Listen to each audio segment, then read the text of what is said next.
Robin hood movie ఇప్పుడే చూసొచ్చాను. భీష్మ తర్వాత ఈ లెవెల్ డౌన్ ఫాల్ నేను ఎక్స్పెక్ట్ చేయలేదు వెంకీ కుడుముల నుంచి. అంటే నాకు అర్థం కావట్లేదు, భీష్మ వర్క్ అయిందని చెప్పేసి సేమ్ అదే కైండ్ ఆఫ్ టెంప్లెట్ లో సీన్లు రాసేస్తే, అదే కైండ్ ఆఫ్ టెంప్లెట్ లో ఉన్న కామెడీ పెట్టేస్తే ఈ సినిమా కూడా హిట్ అయ్యిందని చెప్పేసి అనుకున్నారా, లేదంటే ఈ సినిమాలో నిజంగానే ఇంత పొటెన్షియల్ ఉందని చెప్పేసి సినిమా తీసారు? నాకు అర్థం కావట్లేదు. ఇది ఏ రకంగా వర్కౌట్ అయిందిరా నాకు అర్థం కావట్లేదు అసలు. అంటే లైక్ ఈ సినిమా ఎట్లుందంటే భీష్మ ఎక్స్ట్రాడినరీ మ్యాన్ ఈ రెండు క్రాస్ బీట్ చేస్తే మధ్యలో ఇరికింది. అంటే లైక్ కొంచెం భీష్మలో ఉండి కొన్ని పాజిటివ్ ఎలిమెంట్స్, ఎక్స్ట్రాడినరీ మ్యాన్ లో మరీ రాడ్ సీన్లు ఉంటాయి చూసా, దానికి అంత రాడ్ కాకుండా నార్మల్ గా ఉండి కొన్ని సీన్స్ అంటే లైక్ రాడ్ సినిమా ఓవరాల్ గా బట్ కలిసింది అనమాట. భీష్మ అంతా గొప్పగా లేదు, ఎక్స్ట్రాడినరీ మ్యాన్ అంతా చిన్నలంగా కూడా లేదు అన్నట్టు. అసలు సినిమా స్టార్ట్ అయ్యడం కూడా పర్లేదు బాబు ఏదో స్టార్ట్ అవుతుంది, రాబిన్ హుడ్ అన్నాడు మంచి చెడు లైక్ షైన్ టామ్ చాకో పెట్టేసుకున్నారు. షైన్ టామ్ చాకో అయితే డాకు మహారాజ్ సినిమాలో ఉన్న క్యారెక్టర్ ని copy paste.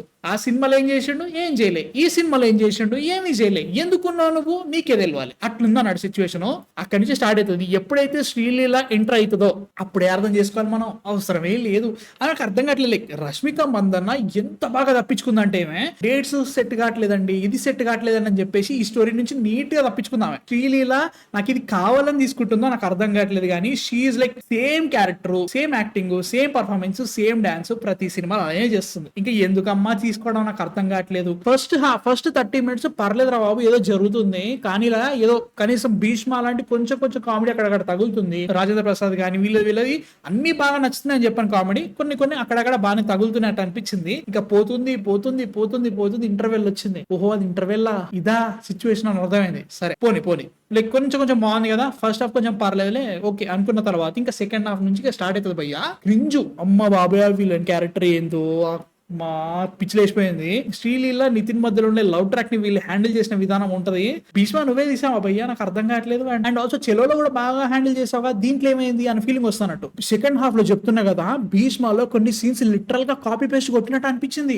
Same situation, same ఒక రకంగా సేమ్ డైలాగ్స్ కూడా అంత సేమ్ అదే ఉంటది. వెంకీ కుటుంబంలో సినిమా తీసి 5 years అవుతుంది, ఈ మధ్యలో ఇదా సినిమా అనే ఫీలింగ్ వచ్చింది అన్నట్టు. ఇంకా విలన్ క్యారెక్టర్ కేక్ ఉంటుంది అసలు మామూలుగా ఉండదు అన్నట్టు. ఇవన్నీ కాదురా బాబు క్రింజ్ తోటి చచ్చిపోతున్నా అన్నప్పుడు ఇంకా పాటలు వస్తాయి. ఎట్లుంటాయంటే సాంగ్స్ టైమింగ్ సెన్స్ ఉండదు, అక్కడ అవసరం ఉందా లేదో అర్థం కాదు. 2.5 గంటల సినిమా కావాలి కాబట్టి ఉన్న పాటలు చేపించేసుకుని అవి బాగున్నాయా బాగాలేవు, అవసరం లేవు, అవేవి ఆలోచించకుండా పెట్టేయి. ఇట్లా పెడితే అట్లా పెట్టేయి. పైసలు పెడుతున్న సినిమాకి అట్లుందప్ప, ఎందుకు పనికిరావు ఆ సాంగ్స్ అయితే మాత్రం. ఇంకా గాంజా మ్యాన్ అని చెప్పేసి ఒక ఎపిసోడ్ వస్తుంది భయ్యా, నా భూతం నా భవిష్యత్. అమ్మో అది కామెడీ అనుకోవాలి మనం, అంత దారుణం అయిపోయింది. నేను ఒకటి చెప్తా, I really didn't expect this from Venky కుటుంబ. నేను అసలు ఎక్స్పెక్ట్ చేయలే. కొద్ది గొప్ప కామెడీ బాగుంటది, కామెడీ కోసం అన్నా వెళ్దాం అనుకున్నా. ఇట్లాంటి సిచ్యువేషన్స్ ఎట్లుంటారంటే కామెడీ బాగపోయింది అనుకో సినిమాలో ఉన్న బొక్కలు గట్టిగా కనబడతాయి అనమాట. సినిమాలో బొక్కలు లేవు, బొక్కల్లో సినిమా ఉంది. అట్లాంటప్పుడు కామెడీ వర్కౌట్ కానప్పుడు బొక్కలున్నా పర్లేదురా బాబు అనుకోవచ్చు. క్రింజ్ ఫెస్ట్ చచ్చిపోయినా చూడలేకపోయినా. జీవి ప్రకాష్ అన్న ఏందన్నా నీకు అర్థం కావట్లేదు. అంటే తెలుగు సినిమాల దగ్గరకు వచ్చేసరికి పాటలు సరి ఇవ్వాలని అనిపించదా, ఎందుకు తీస్తున్నావు ఇట్లాంటి సాంగ్స్, అవసరమా? అనౌన్స్మెంట్ వచ్చినప్పటి నుంచి ఇప్పటి వరకు జీవి ప్రకాష్ దగ్గర 10-15 సినిమాలు తీసిండు, అన్ని ఇట్లాంటి పాటలే, ఒక్కటి కూడా పేలలే. అసలు అవసరమే లేదు. అసలు మర్చిపోయినా డేవిడ్ భయ్య, ఎందుకు భయ్యా నాకు అర్థం కావట్లేదు డేవిడ్ వార్నర్ని పెట్టి దీంట్లో. అసలు what was the thought process? దీనికి ఇంకా సెకండ్ పార్ట్లకి అంటున్నారు, ఉందా అసలు నిజంగా స్కోప్? అందులోనూ డేవిడ్ వార్నర్ లాంటి ఒక యాక్టర్ ని తీసుకొచ్చినావు కదా, మీ థాట్ ప్రాసెస్ కొంచెం చెప్తారా మాకు ప్లీజ్? నాకైతే మాత్రం అస్సలు నచ్చలేదు సినిమా. కామెడీ ఫస్ట్ హాఫ్ లో కొంచెం అక్కడక్కడ బాగుంది కాబట్టి ఫస్ట్ హాఫ్ పర్లేదు అని ఫీలింగ్ వచ్చింది. సెకండ్ హాఫ్ అయితే మాత్రం స్టీప్ డౌన్ ఫాల్. నా వల్ల అయితే కాలేదు భయ్య, మీరు చూసేసేయండి, మీకు నాకు సంబంధం లేదు. So yeah, these are my thoughts on Robin Hood. నాకు అస్సలు నచ్చలేదు. మీరు చూసారా, చూడాలనుకున్న కింద కామెంట్స్ లో చెప్పండి. సో అన్ని రివ్యూలు ఇచ్చేసాం, సో చూసేసేయండి. నచ్చితే మాత్రం సబ్స్క్రైబ్ చేసేసుకోండి. నెక్స్ట్ వీడియోతో మళ్ళీ కలుస్తాం. Man fiction signing off.